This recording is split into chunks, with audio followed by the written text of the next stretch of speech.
Hi everyone, চলে এসেছি একটা নতুন ভিডিও নিয়ে। তোমরা সবাই জানো আমি তোমাদেরকে skin care video, daily blog video সব কিছু দিই। তো এই ভিডিওটা ছিল হচ্ছে জামাই ষষ্ঠীর ভিডিও।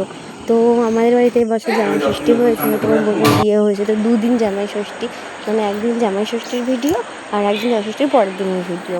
তো প্রথমে মানে আমার এত লেট হয়ে গেছিলো, মানে বলেছিল রেডি হয়ে বলে, তো কাকু চলে এসেছিল, টোটো করে গেছিলাম, ট্রেন করে যায়নি। আমাদের বাড়ি যেহেতু পায়রাডাঙ্গা আর বোনের বিয়ে হয়েছে চাকদায়, তো বেশি খাওয়ার দাওয়ার সেদিনকে মানে জামা ষষ্ঠী তো আমি খুব ব্যস্ত ছিলাম, এই জন্য সব খাওয়ার দাওয়ার দেখাতে পারিনি।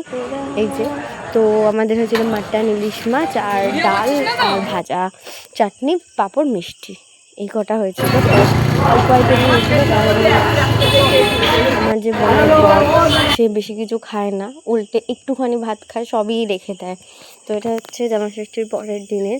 সেদিনও আমাদের একই মেনু, পরের দিন ছিল জামাই বাজার, ওই দিনও হয়েছিল মাটন আর ইলিশ মাছ, কারণ এটাই মানে আমাদের জামাই আমরা সবাই আমি গেলাম বলতে দরজা বন্ধ করে দাও। বোন মুখে ফেস প্যাক মেখেছে, তো আমাকেও মাখিয়ে দিচ্ছে, আজকে চলে যাবে, কারণ পরের দিন নাকি অম্বুবুচি লাগবে।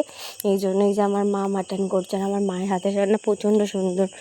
উফ, আমি যে ইলিশ মাছটা ভাপা করেছে মা, সেই ভাপাটা দিয়ে খাচ্ছি, এত টেস্টি লাগছে, দারুণ লাগছে খেতে, সর্ষেরটা ঝাঁঝ ঝাঁঝ।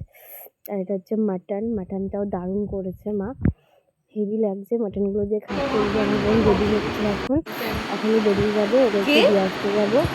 তারপর আমি একটু কাঁচা